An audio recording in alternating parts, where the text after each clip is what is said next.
I'm Doug Lichtman, and this is the second in our series on trademark law. Last time I introduced the basics, that it's largely a federal regime, that we focus on different reactions to a proposed trademark. How distinct is it kind of inherently versus which ones are ones you gotta kind of teach me that it's a trademark. Gave a bunch of examples as well.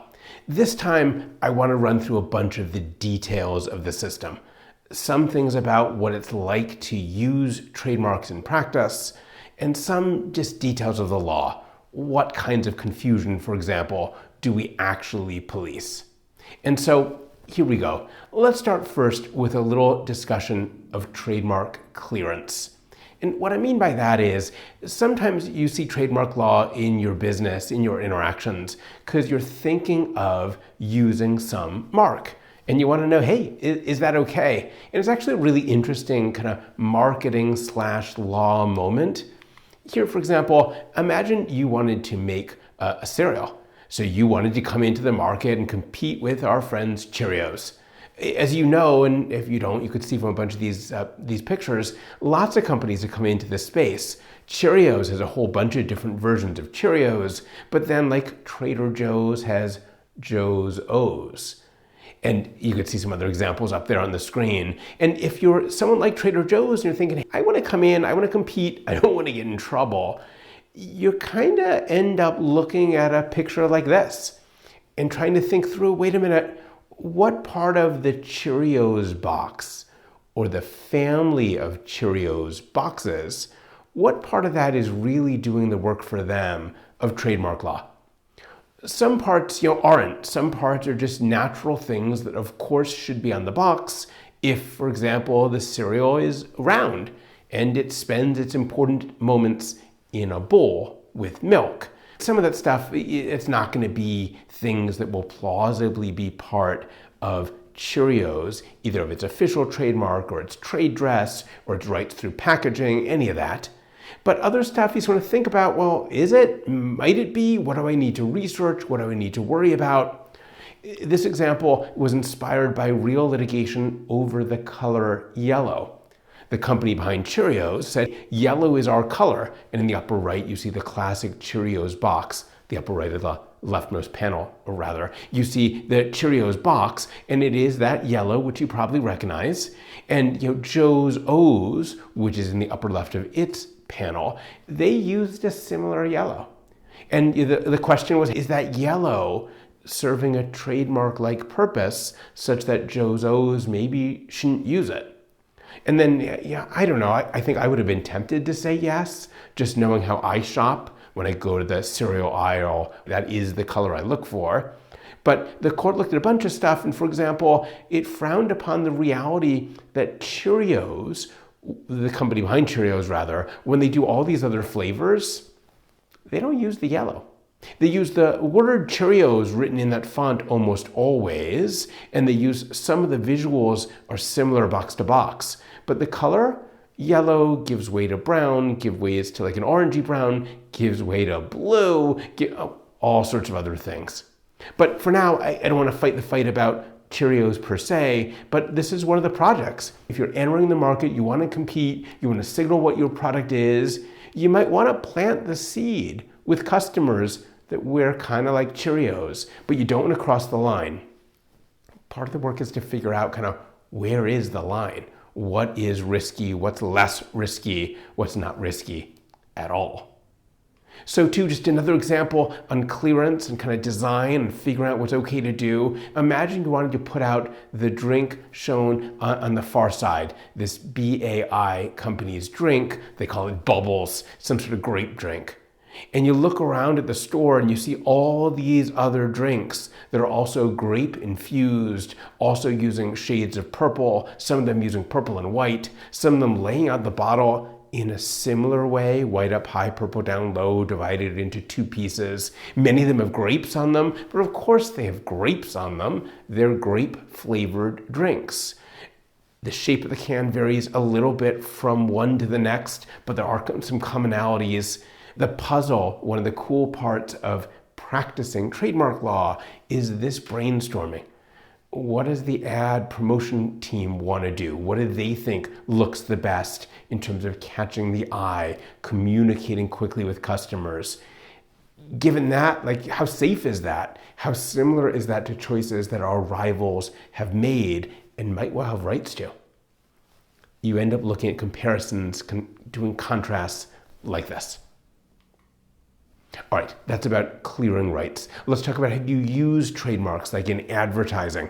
The rules, it's pretty simple. Use your trademark as an adjective. You don't want to use your trademark as a verb or a noun if you can avoid it, because you risk losing its trademark quality. And let me be really concrete about that. Kleenex is a type of tissue. And so the Kleenex company wants to say it's a Kleenex tissue. Because if they just call it a Kleenex, you might begin to think that Kleenex is just like the generic word for this product that you can sneeze into and then toss. And so you want to use it as an adjective. It's a Kleenex tissue to signal to everyone, Kleenex, that's my word. Tissue, facial tissue to be more precise, that's the category, the generic phrase for what this thing is. And so you want to use it as an adjective. When you deviate from that, you risk losing your rights. You risk teaching the public that it is not a trademark. It is instead a generic phrase, a generic word, whatever, and then you lose your rights. And indeed, there are fun examples along these lines. The company Xerox had a lot of trouble because people began to refer to the act of making a copy as Xeroxing. And if we go too far in that, then Xerox just means to make a copy. It doesn't tell you anything about who the company is. Google might someday have trouble with this. When I say Google this, do I mean to say, please use the Google search engine, please don't use Bing? Or am I simply saying, search online? If the latter, then the word Google is drifting toward becoming generic, so it can't be a trademark.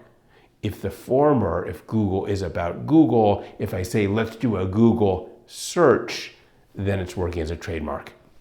And so you and me, if we want to hang on to a trademark, good advice is use it as an adjective, distinguish it, some different font, some different look, make it stand out. It's not just a word, it's my trademark. And then be consistent. Use it the same way time and again, so you're teaching the public and thereby establishing your rights. And I just grabbed some images to show you. Here's a Kleenex box. I blow it up in the upper corner of my slide, and you can see they put the little R after the word Kleenex to say it's been registered federally. If you register with the federal government, you're allowed to put the R in the circle once your registration's accepted. And so they put the little R to say, hey, Kleenex, that's our word. And you can see below it's Kleenex brand tissue. We're telling you it's the Kleenex brand, and the general word here is tissue or facial tissue. So they're following my rules. Atmos, interestingly, Atmos is a frequent flyer program developed, I want to say by Hawaiian Airlines. And right now, at least, when they're using the word Atmos, they're using it as an adjective. It's Atmos Rewards. So they're using it as an adjective, but they put a little TM next to it. It stands for trademark, to tell you this is a trademark. This is not just a word. Interestingly, they didn't use the R in the circle because they did try to register federally. But at the time that I'm recording this, that registration had not been accepted yet. You could see in the little insert I put on the slide, Atmos says pending. And so they haven't yet gotten it accepted at the federal government, and so they're using what they can, which is TM for trademark. You're not allowed to use the little R for registered until you've gone all the way through the federal process. But just want to show you the pattern. Use it as an adjective. It's Atmos Rewards. It's Kleenex tissue. Make it stand out here by marking it with a TM. In Kleenex, they use a cool font and mark it with the R. Make it stand out to signal to folks, this isn't some generic word. This is my mark. Next topic, and again, this video is a potpourri of topics. I want to touch a bunch of the details in trademark law. We looked at clearance, we looked a little bit at use. I want to talk about how you register federally, because I've told you you want to. Let's talk about how you do it. There are two registers to think about. There's the principal register, and that's the most powerful one. And then there's the supplemental register, where you go if you can't get on the principal one. And let's dig in for a moment. On the principal register, when you knock on the door at the Patent and Trademark Office, one entity that does both patent and trademark, different people, different rules, different fees, different papers, but one entity.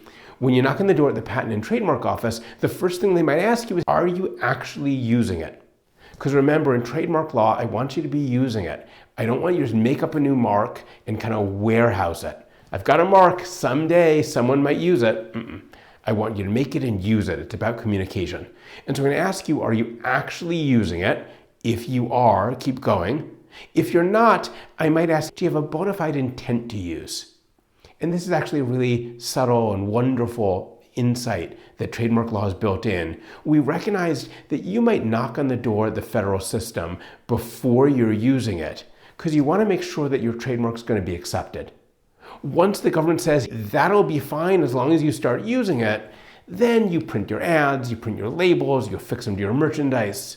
But we wanted to kind of give you an opportunity to plant your flagpole in the ground and say, this is the one I intend to use. Is that okay? Great. Now I'll go spend a bunch of money telling people about it, affixing it to merchandise and the like. And so you can get in the system either when you're using it, say you already started in one of the state systems, you're just using it, and now you come to the federal system and say, I'd like better, more powerful rights. Or you fill out the form and truthfully say, I intend to use it.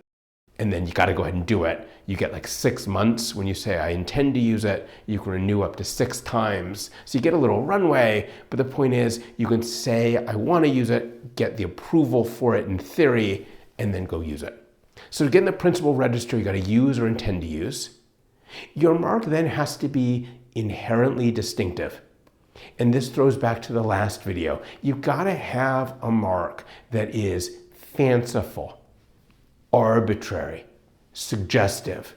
If you can do that, come on in, because those are words, again, that I'm happy to give you. Your competitors don't need to use them. And I right away believe that they're capable of serving this trademark purpose. And so inherently distinctive, you can answer that question with a yes, you're in, right? Actual use, inherently distinctive, great. Bona fide intent, inherently distinctive, great. If you say no to that, say your mark is descriptive, rollerblades, Holiday Inn, were some of our examples last video. If it's descriptive, if you want to get the powerful protection, you then got to show secondary meaning. So you can't come in and say, I intend to use the phrase Holiday Inn. Nah, it's descriptive. You might never get there. We don't want to take that away from competitors. No, thank you. But you can, if you want to, come in and say, I have a mark that looks descriptive, but it has secondary meaning. I can show you that people understand this mark to mean me and my products and services. And at that point, fine, you're in. So we're going to first look about use, actual use, bona fide intent to use. Then if you've got an inherently distinctive mark, come on in. If you have a descriptive mark, I'm going to need you to show me secondary meaning before I let you in. Now, this is all for the principal register. Why is this the better one? Why do people want to do all this stuff? Well, you get a bunch of advantages. One thing you get is nationwide priority. If you're in the federal system, that trademark is yours from that day forward everywhere. And the only carve-outs are places it might have already been in use by someone else. So if someone else was using Ohio and you register federally, you get every place but their region of Ohio, plus a little zone of cushion that we give them called the zone of expansion. But the big takeaway is when you register federally, you get the whole geography in your favor. That's huge. If you stay in the state systems, you get the region that you're using. So again, if I'm in Ohio and I'm using the mark, I might get it under Ohio law, and I'll get it for the places I'm using it, and I'll get this zone of expansion, both expansion as to products and services and expansion as to geography, but it's limited. Here, I get it. I get it federally, and I'll get it in a class of goods and services, some plausible, well-defined group. And indeed, maybe it's worth saying another half sentence on that. You can imagine the same word used for different businesses that are totally unrelated, and that's fine. Think of United Airlines and United Van Lines. They're not related. They're both using the word United, no problem. You don't have to worry about who came first or confusion. And so when we think about priority, it's a little bit nuanced. You get it nationwide, but what is the it that you get? Well, your trademark in its category. So one reason to come federal nationwide priority. Another is you get and gradually get more evidentiary advantages.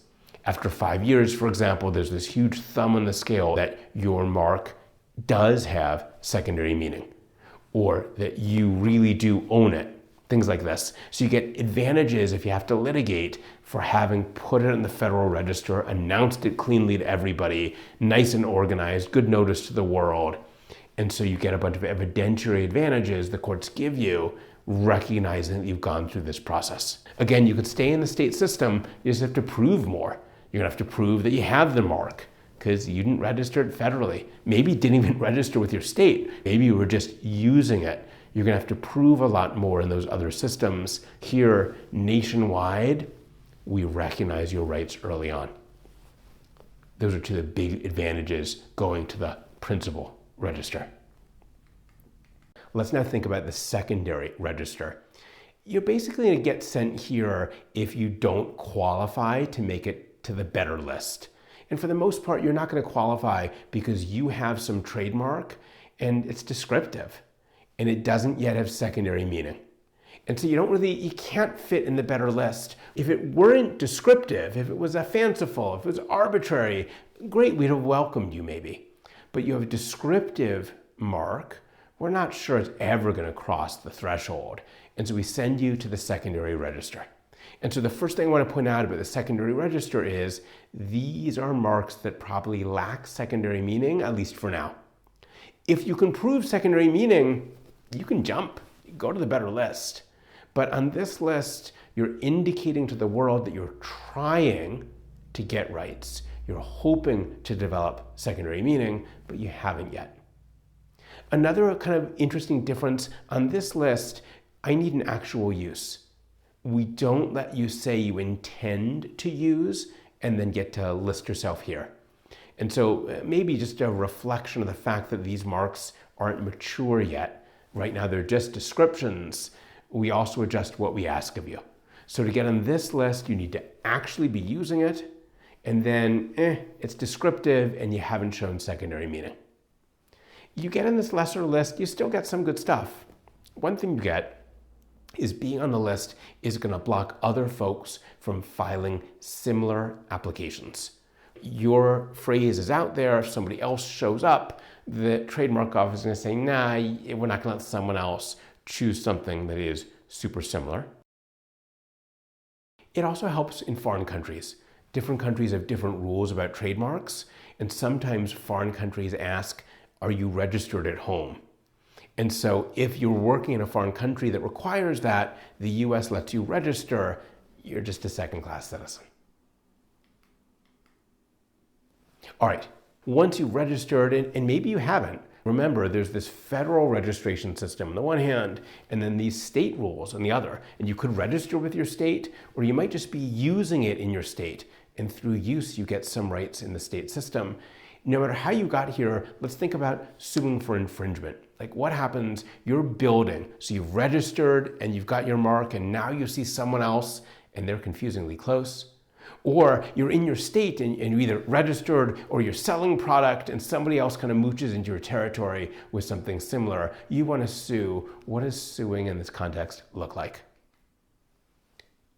At a high level, no matter what system you're in, if you want to sue for infringement of a trademark, you have to prove, well, first, you have a mark, right? You have a valid mark. You have some word or drawing or a slogan or something that is a valid mark that lets you go ahead and get rights. You then have to show that you have priority. If there's two marks and there's some confusion between them, you got to show that you're ahead. You established your rights first. Earlier on, I gave an example, like if someone was using a mark in Ohio and then you registered that mark federally. As the federal registrant, you might be ahead then in Oklahoma, New York, and California, and Texas. But in Ohio, you're not. If someone else was using it in Ohio and had established their presence in the market, they are senior in Ohio. So if I want to sue someone for being confusingly close, I got to own the mark, I got to be senior, and then I've got to show that the mark is likely to cause confusion about source or sponsorship. That's what trademark law is policing largely, after all. Here's the federal law on all this, and kind of interesting to see how the federal system puts this together. This first clause I'm going to show you is the clause for registered folks. So any person who, without the consent of the registrant, so if you're on the list, if you have registered your mark and now can sue, any person like that, well, any person who, without the consent, uses in commerce any reproduction, counterfeit, copy, or imitation of the registered mark in connection with the sale, offer for sale, distribution, or advertising of goods or services, or in connection with which such use is likely to cause confusion, or to cause mistake, or to deceive. And think what the pieces parts are there. They're using it in commerce, it's really similar and likely to cause confusion. Or in the next paragraph, any person who, without consent, reproduces, counterfeit, copies, imitates a registered mark and applies that to labels, signs, prints, packages, wrappers, receptacles, advertisements intended to be used in commerce and that are going to cause confusion. And those are our key parts, that we have this use in commerce, it's going to cause confusion. If you're in those buckets, you're going to be liable in a civil action brought by the registrant. If you register, you can sue. Another piece of the law is for folks who didn't register. And this is kind of cool. The federal system embraces you even if you didn't register. We still have a way you can invoke federal law. You can invoke wherever you are. If you didn't register, I assume you registered in your state, or you have common law rights just from using it in your state. But you can come to the federal system also without registering. And the key difference is going to be, you got to prove you have a trademark. In the case where you registered, we know. We look it up on the list, there it is. We have a bunch of information. And remember, you get a bunch of advantages when you're on the main list about proving all this stuff. This second piece of law says, hey, if you didn't do those things, so you didn't get nationwide priority, you don't have a bunch of advantages, you could still invoke federal law if you want to come sue. Any person, right, not just a registrant, any person, we'll write in now, everybody's involved here, any person who in connection with any goods or services or any container or good uses in commerce any word, term, name, symbol, or device, any combination thereof, any false designation of origin, false or misleading description of fact, false or misleading representation of fact, any person who does any of these things in commerce which is likely to cause confusion or mistake or to deceive as to the affiliation, connection, or association of such person, anything in those categories, or in commercial advertising or promotion, you misrepresent the nature, characteristics, qualities, geographic origin, shall be liable. And so the federal system has its pathway for folks who register. And again, the big difference is we make it a little easier for you because we know a lot about you, but we have a second pathway in. We just don't want confusion. The whole point of trademark law is to help consumers interact in the marketplace, which makes the whole system go. And so we have a broader statement of the law for non-registrants. How do we judge confusing? The law likes long lists, sorry. There's a famous list, a bunch of factors. How strong is the mark? How similar are the goods? How similar are the marks? Is there evidence of actual confusion? How is this thing marketed? Tell me about the type of goods. Like, is this an interaction where the buyer is about to spend 50 grand? Is this interaction that's really quick, a 5-second look and you grab it at the store? We might imagine those to be very different. If you're spending a lot of money, we might imagine you'll be more nuanced and we'll pick up on small differences. Whereas if you're spending 50 cents real fast, maybe you're more vulnerable to confusion. We'll look at the type of goods and the context to see how much attention we think you're paying. We'll look at the defendant's intent. Were they trying to trick people? the likelihood of expansion, are they going to overlap soon, things like this. Whole bunch of factors. It's largely the intuitive stuff. Look at your facts, look at your situation, and ask, is this confusing? Why? What factors argue against confusion? The people will figure it out, and so on. Types of confusion. There's traditional point of sale confusion. That's the intuitive one. I'm at the restaurant, I ask for Coke, I want to get a Coke. I don't want a Coke, I don't want a Pepsi, I want a Coke. There's traditional point of sale confusion. That's the easy set of examples. But there are a bunch of other types of confusion too. One is initial interest confusion. Imagine you're driving down the highway and there's a big billboard with a letter M and a picture of French fries. You're going to think that's McDonald's, and maybe you'll take the exit, start to pull in, and as you approach the restaurant, you'll see the M stands for Montgomery. Your confusion is now resolved. It's been clear as you pull in long before you bought, it's not McDonald's, it's Montgomery. It was initial interest confusion. It was confusion, and it does change the market. That's why you got off the highway. You thought it was McDonald's. Maybe now, given the momentum, you're going to go ahead and buy fries there too. You already put off, you already told the kids you're getting fries. Initial interest confusion, not quite point of sale, resolved before the sale, but maybe it messes up markets anyway. Post-sale confusion, I love this one, so interesting. Imagine that you go into an alley in New York and you buy a Rolex watch for $10. You're not confused. You know that's not a real Rolex. You put it on, you start walking around, and other people see you wearing something that is labeled as a Rolex, and they look at it and they say, man, that looks a little junky. It's already tarnishing, it doesn't keep the time very well. You weren't confused when you purchased, but after the sale, when you brought it into the marketplace, you might be confusing other folks. In this case, undermining the reputation of the Rolex. Might be actionable. We're causing confusion in the marketplace. We're messing stuff up, even though it's not traditional point of sale. There's reverse confusion. The traditional story is that someone small comes in and tricks you into thinking they're the big guy. I wanted the brand name thing. Someone else chooses a confusingly similar word, phrase, picture, whatever, and I accidentally buy the little guy.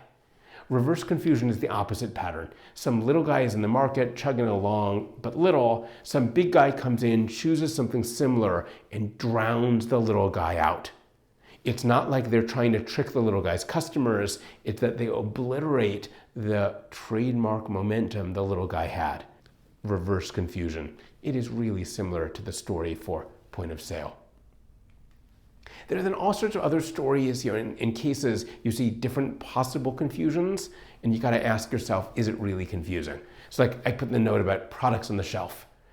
You go into CVS or Walgreens or whatever your local drugstore is, and you're walking looking for Dimetapp because you've seen the ads. It's good for a sniffly, stuffy, runny nose, headache. You walk into Dimetapp. You get to Dimetapp, and you see to the left is a store brand that is also purple in a similarly shaped box and says same active ingredient, half the price. Is that confusion? Is that just information? We could fight about how to think about those cases. I think you know how they come out because you've been to drugstores recently, and you know that drugstores intentionally do this. They put the name brand item next to a bunch of similar things that maybe aren't as well known to you and point out to you, you could buy this, it's the same but less expensive. Again, just an interesting puzzle. How do we think? I don't think that one's confusing, but an interesting example to think through. Try Google. When you type a search term into Google, let's say I type in the name of a nearby math tutoring company. When I type it in, sometimes Google gives me exactly that. They think that's what I'm looking for and they give it to me. Sometimes they interpret it and say, look, I bet that he's just looking for some math tutoring. So I'm going to give him a bunch of other information about math tutoring, various businesses near him that serve that purpose. Is that confusing? Maybe not to you and me. Maybe we understand that Google doesn't necessarily give us the thing we ask for. It gives us the thing it thinks we meant to ask for. Lots of fun cases to think about where those lines might be. What types of confusion will we police? The easy examples are traditional point of sale examples. all the other stuff gets more interesting. Another topic I want to make sure we touch on for a moment is defenses. Let's say you get sued for trademark infringement and someone's telling a story about confusion. What might you say back other than, no, it's not confusing?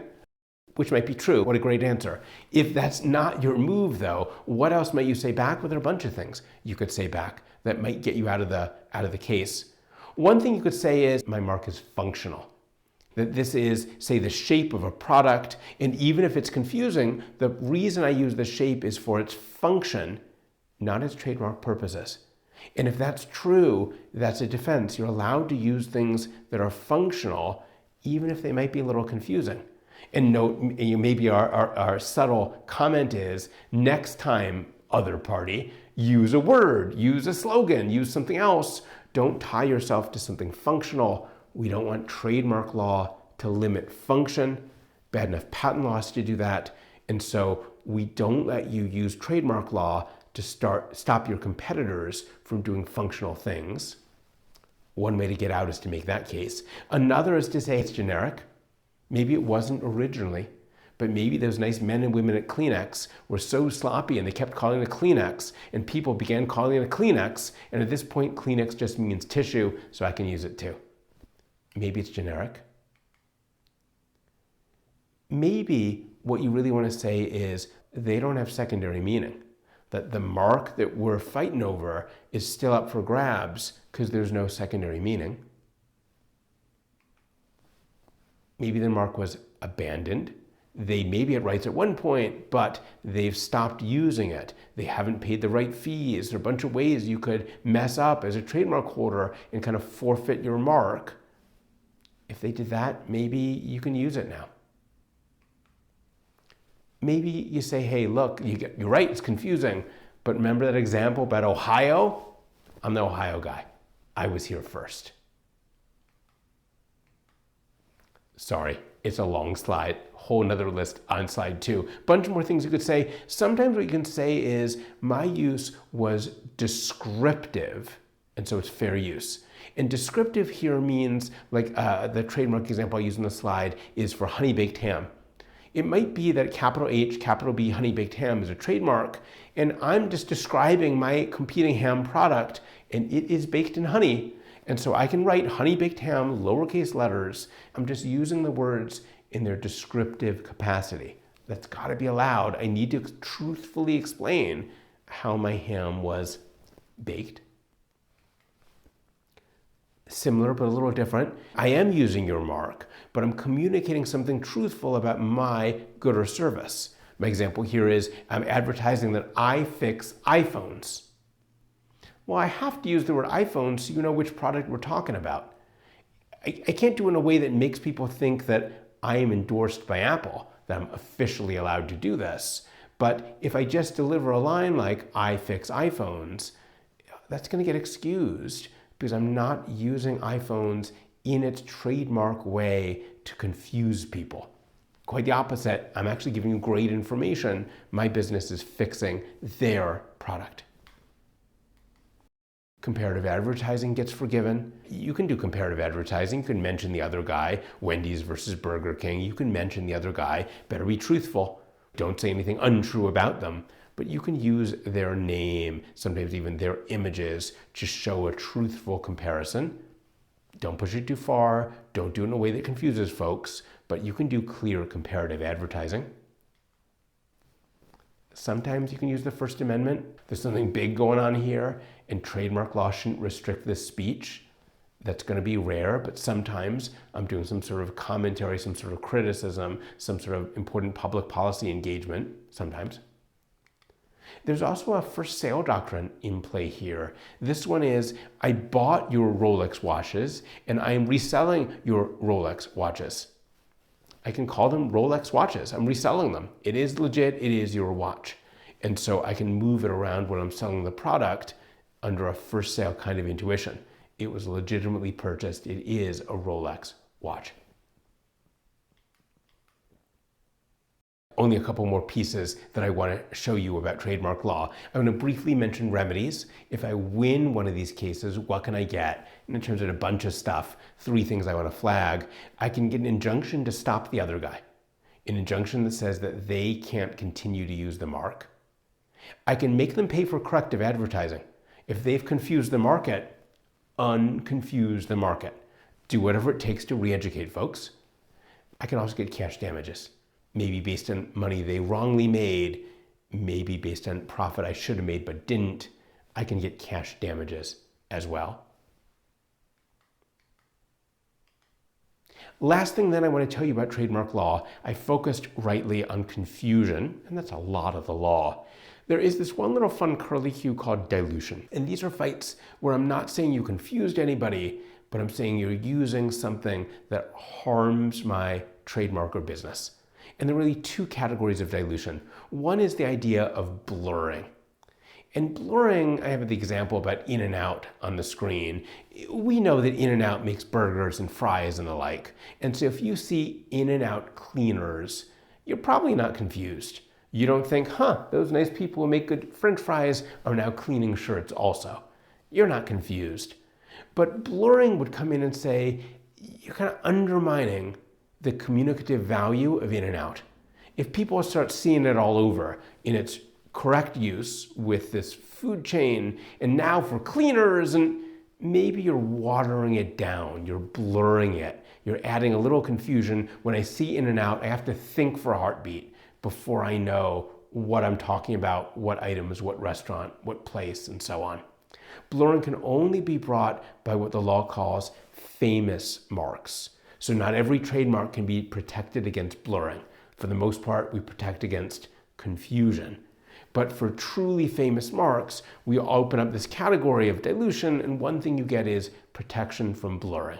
If you're super famous and someone chooses a confusingly similar mark in the sense that it has the same look, the same words, the same patterns, even if you won't confuse people about source, we might say you're kind of undermining the uniqueness of the mark. Blurring. The other category underneath dilution is the idea of tarnishment. And the best example I've ever seen is this one. Enjoy cocaine, written in the style of a Coca-Cola logo. Might be protected by the First Amendment, by the way. But to the extent it's not, the idea is, again, not confusion. No one sees that and thinks, Coke went into a new business. They're now selling cocaine. No, that would be cool. No, they're not doing that. And so all of a sudden, we have a different theory, and it's we don't want to be associated with this. Selling cocaine is bad, and we don't want to be associated with it, even though there's no confusion. You tarnish our brand. That was your introduction to trademark law's details. Lots of moving parts in this video. We talked about clearance and use, just some of the practical stuff about how you'll pick, say, your product design, its look, its colors, its marks, and also what you should do when you have a mark, using it cleanly as an adjective, if it's a word, signaling to people it's a trademark. We then built up some understanding of these different ways to register federally on the principal list. It's really what you want. Then there's this backup second choice list if you can't quite make it yet. We talked a little bit about infringement and the kinds of confusion we police. What do we look for? Indeed, looked at some of the law at the federal level just to see how we write these things up. But we talked about confusion and then some of the defenses. Even if it's confusing, there are some reasons why I get to be confusing. Lastly, we went to these special cases for really famous marks, the dilution examples of tarnishment on the one hand and blurring on the other.